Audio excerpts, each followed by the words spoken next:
making sure people are happy as well, because when we know that when people are happy and satisfied and connected and feeling that purpose at work, we know that they're more productive, and they're going to be performing better as well.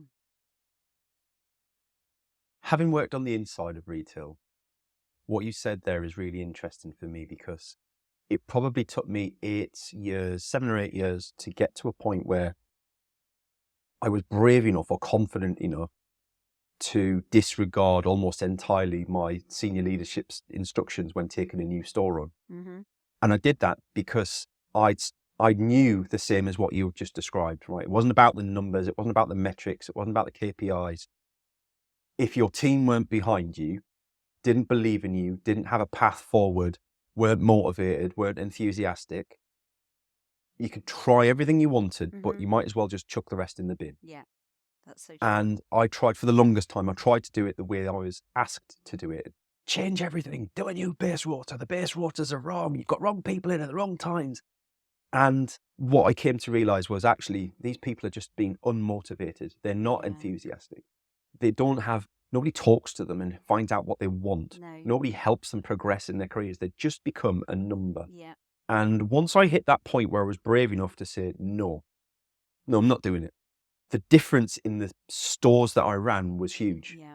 And the management hated it because I was totally rebelling against everything that had been said. I'm like, no, I'm going to do this my way. You're paying me a lot of money to do what I do. Let me do what I do. Mm-hmm. And if I'm wrong, well, then we can deal with that consequence afterwards. Yeah. And I was never wrong. That the people, if you've got the people behind you, and it's interesting to hear that from a HR perspective, because I know some HR people in that same business who were as frustrated with things as I was. Yeah.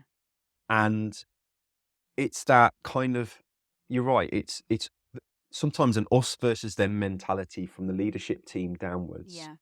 But then stuck having to justify actions through KPIs and metrics and red, Mm-hmm. green and finance, because that's what Mm-hmm. makes the world go around.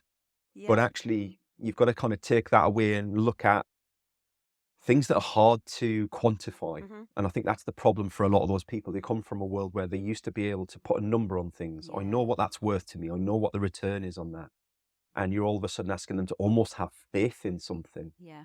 And that's really hard, right? Yeah. Yeah. It's really tough. I think the values piece is the prominent part. That attraction marketing when you're recruiting is really important. What is that recruitment strategy?